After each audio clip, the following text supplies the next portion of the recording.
各位同学，大家好！欢迎各位同学来到我们的国语学校សូមស្វាគមន៍ដល់សិស្សានុសិស្សជាទីស្រឡាញ់ផងដែរមកកាន់សាលាភាសាចិនកុកងឺរបស់យើងនៅថ្ងៃនេះ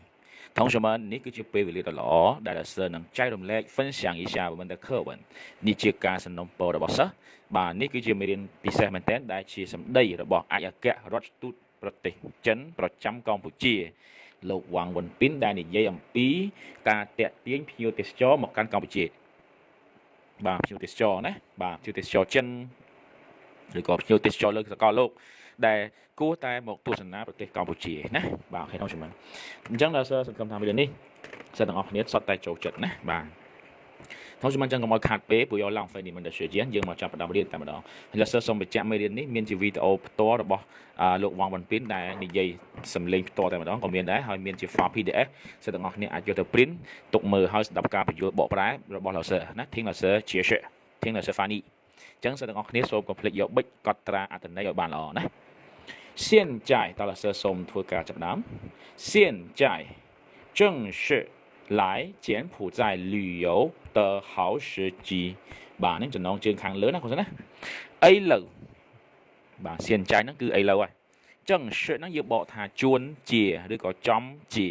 អីលើចំជាឱកាសល្អ好时机យើងបកឱកាសល្អណានៅខាងចុងនេះ好时机ណាឱកាសល្អដែលមកទស្សនានៅកម្ពុជាណាដែលមកទស្សនានៅកម្ពុជា来柬埔寨旅游បាទអញ្ចឹងឥឡូវហ្នឹងវាចំជាឱកាសល្អអញ្ចឹងត្រូវតែមកទាំងអស់គ្នាណាអីឡូវចំជាឱកាសល្អដែលមកទស្សនាមកទេសចរនៅកម្ពុជា来柬埔寨旅游បាទ同学们ពាក្យ旅游ហ្នឹងបកថាទេសចរណាបាទទេសចរអូខេ同学们ដល់សិស្សសូមបកម្ដងទៀតណាសូមបកម្ដងទៀតបាទ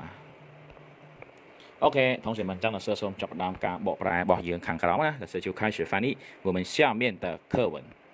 有些中国人មានណា中国游客បាទមានភ្ញៀវទេសចរចិនមួយចំនួនបាទប្រហែលជានឹងសួរថា可能会问មានភ្ញៀវទេសចរចិនមួយចំនួនប្រហែលជានឹងសួរថាបាទប្រហែលជានឹងសួរថាចឹងអាពាក្យប្រហែលជាហ្នឹងគឺ可能ណាបាទយោខភ្ញៀវទេសចរណាបាទមានភ្ញៀវទេសចរចិនមួយចំនួនប្រហែលជានឹងសួរថា世界这么大ពិភពលោកធំយ៉ាងនេះណា这么大ធំយ៉ាងនេះ这么ហ្នឹងមានថាម្លេះយ៉ាងនេះបាទ旅游目的地កន្លែងគោលដៅទេសចរបាទ目的ហ្នឹងគោលដៅទីហ្នឹងកន្លែងគោលដៅទេសចរ这么多ច្រើនយ៉ាងនេះ为什么要选择来ហេតុអ្វីត្រូវជ្រើសរើសមកណា选择នឹងជ្រើសរើស为什么要选择来ហេតុអ្វីត្រូវជ្រើសរើសមកកម្ពុជាទេសចរនោះបាទ来柬埔寨បាទអូខេ旅游呢បាទ我想ខ្ញុំគិតថា理由មូលហេតុឬក៏ហេតុផលណាមូលហេតុ至少យ៉ាងហោចណាស់有3个មាន3បាទមាន3ខ្ញុំគិតថាមូលហេតុឬក៏ហេតុផលគេប្រើលីយោដូចគ្នាណាហេតុផលយ៉ាងហោចណាស់មាន3អូខេអញ្ចឹងយើងទៅមើលតើ3ហ្នឹងគឺមានអ្វីខ្លះទី1柬埔寨有着独特而丰富的旅游资源កម្ពុជាមានធនធានទេសចរណានេះធនធានទេសចរ旅游资源បាទធនធានទេសចរអញ្ចឹងពាក្យ资源ហ្នឹងបកថាធនធានទេសចរគឺ旅游បាទកម្ពុជាមានធនធានទេសចរដែលបាទណាបាទដែលពិសេសដាច់គេហើយបាទសម្បូរបែបផងដែរនេះអាពាក្យពិសេសដាច់គេហ្នឹងគឺទូថហ្នឹងហើយហ្វឹងហ្វុយើងបកថាបាទសម្បូរបែបបាទសម្បូរបែប柬埔寨有着មានថាកម្ពុជាមានធនធានទេសចរដែលល្អដាច់គេហើយសម្បូរបែបផងដែរសៀនលីតើអ៊ូកើគូជីប្រាសាទបុរាណអង្គរវត្តរបស់ខេត្តសៀមរាបបាទប្រាសាទបុរាណគូជីឯអង្គរវត្តហ្នឹងអ៊ូកើណា ប្រាសាទបុរាណអង្គរវត្តរបស់ខេត្តសៀមរាបនេះគូជីហ្នឹងបាទប្រាសាទបុរាណណាបាទប្រាសាទបុរាណអង្គរវត្តរបស់ខេត្តសៀមរាបណាបាទស៊ីកាំងទ័រហៃតោសាឋានបាទយើងបកថាបាទហៃតោសាឋានមានថាឆ្នេរសមុទ្រកោះឆ្នេរសមុទ្រកោះអញ្ចឹងពាក្យសមុទ្រហ្នឹងគឺហៃកោះហ្នឹងគឺតោសាឋានគឺឆ្នេរណាអញ្ចឹងយើងបកចូលគ្នាឆ្នេរសមុទ្រកោះ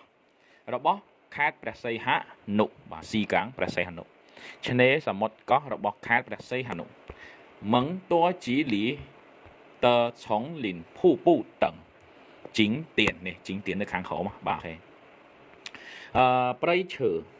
ឈើគឺពាក្យឆុងលិន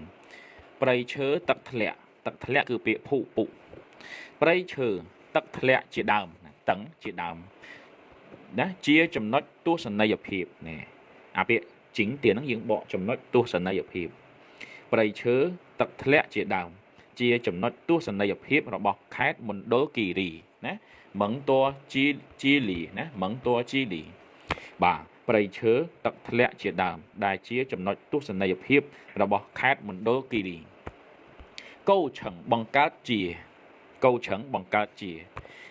ង柬埔寨丰富多彩的旅游名片បង្កើតជានាមប័ណ្ណទេសចរគឺ旅游ហើយនាមប័ណ្ណហ្នឹង名片ណាបាទបង្កើតជានាមប័ណ្ណទេសចរដែលសម្បូរបែបច្រើនសន្តានរបស់កម្ពុជាបាទសម្បូរបែបច្រើនសន្តានគឺហ្វឹងហ្វូតួថៃហ្វឹងហ្វូនឹងសម្បូរបែបតួថៃនឹងច្រើនសន្តានណាបង្កើតជានាមប័ណ្ណទេសចរដែលសម្បូរបែបច្រើនសន្តានរបស់កម្ពុជា游客ភ្ញៀវទេសចរ在这里នៅទីនេះណា游客在这里ភ្ញៀវទេសចរនៅទីនេះកូនសិស្សអក្សរសូមប្រយ័ត្នតិចអក្សរជីហើយនឹងអក្សរយានេះគឺជាវេយ្យាករណ៍ណាជីចុចនេះអក្សរជីនៅមុខនេះបាទជីចុចយាចុចអាហ្នឹងជាប់គ្នាបកថាហើយកណាហើយកបាទបកខ្មែរយើងអញ្ចឹងណាbla ហើយកបាទអញ្ចឹងអក្សរជីហ្នឹងគឺនឹងយាហ្នឹងជាប់គ្នាណាប៉ុន្តែអាជីហ្នឹងគេដាក់មកជួរអាយាគេដាក់មកជួរ